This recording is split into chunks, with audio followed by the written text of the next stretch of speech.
The inspiring journey of Frederick Douglass. Few stories in American history are as inspiring and transformative as that of Frederick Douglass, a man born into slavery who rose to become one of the most eloquent voices for freedom and equality.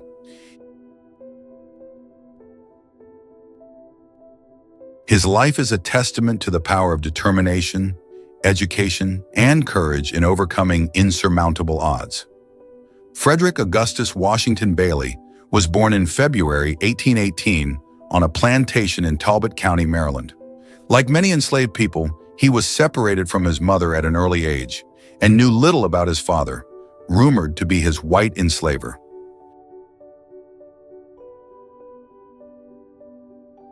Despite the hardships of his early years, Frederick displayed an unyielding spirit. At the age of 8, Douglass was sent to Baltimore to work for the Auld family. Here, Sophia Auld, the wife of his enslaver, began teaching him the alphabet, defying the norms that sought to keep enslaved individuals uneducated. Don't forget to subscribe, like us, turn on the notification bell, and comment.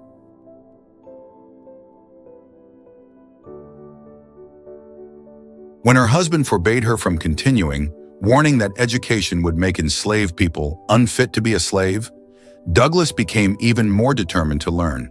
He taught himself in secret, befriending white children and trading bread for lessons. Douglass voraciously read newspapers and essays, gaining insight into the world beyond his confines and the injustices of slavery.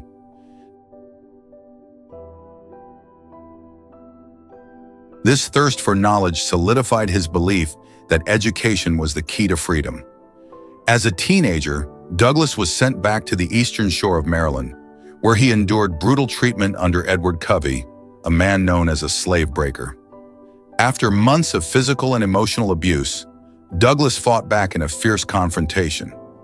This act of defiance marked a turning point, rekindling his sense of self-worth and reinforcing his resolve to be free.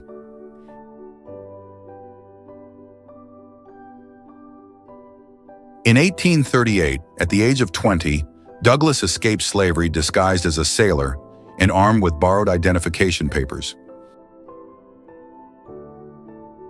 Don't forget to subscribe, like us, turn on the notification bell, and comment.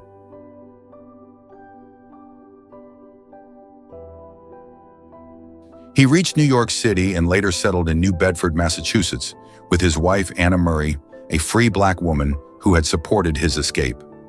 In the North, Douglass adopted his new surname, inspired by a character in Sir Walter Scott's The Lady of the Lake.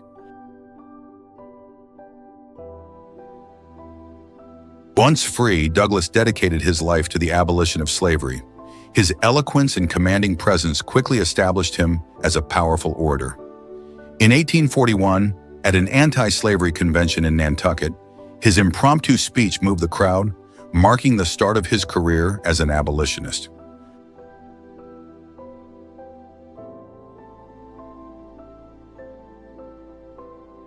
Douglass joined the Massachusetts Anti-Slavery Society, traveling extensively to lecture on the horrors of slavery. Despite facing threats and violence, he refused to be silenced. In 1845, he published his first autobiography, Narrative of the Life of Frederick Douglass, an American Slave. The book became a bestseller, offering a searing indictment of slavery and earning Douglass international acclaim. However, its success also exposed him to the risk of recapture by his former enslavers.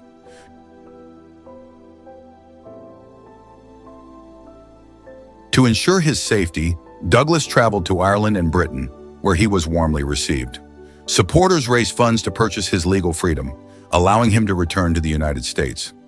During his time abroad, Douglass was struck by the absence of institutionalized racism, strengthening his resolve to fight for equality in his homeland. Upon his return, Douglass established himself as a leading abolitionist. Don't forget to subscribe, like us, turn on the notification bell, and comment.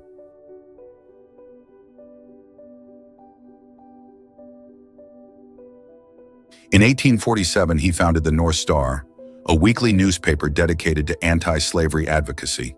Its motto, "Right is of no sex, Truth is of no color. God is the Father of us all, and we are all brethren.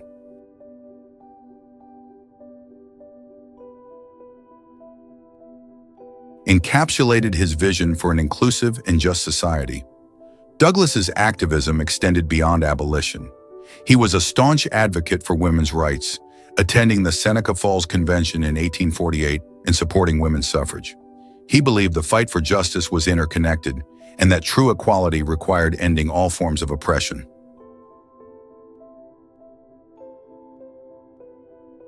During the Civil War, Douglass worked tirelessly to advance the Union's cause and ensure the war would lead to the abolition of slavery. He met with President Abraham Lincoln to advocate for the enlistment of black soldiers and their fair treatment in the Union Army. Douglass's efforts contributed to the formation of the United States Colored Troops, which played a crucial role in the Union's victory.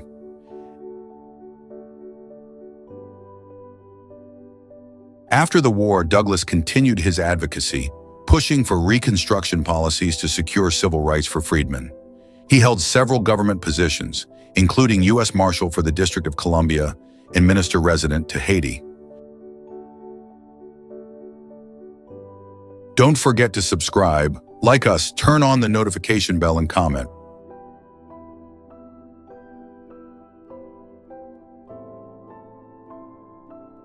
Despite ongoing racism and setbacks, Douglass remained steadfast in his commitment to justice and equality.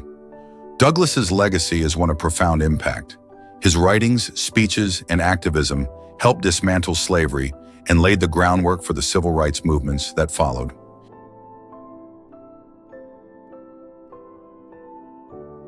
He demonstrated the transformative power of education and the importance of using one's voice to challenge injustice. As he famously said, "If there is no struggle, there is no progress."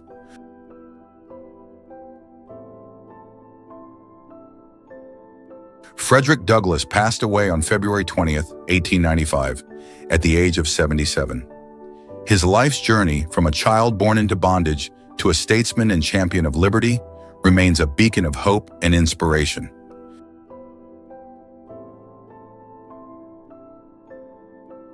Douglass's story reminds us that even in the face of unimaginable adversity, the human spirit can rise, break chains, and transform the world.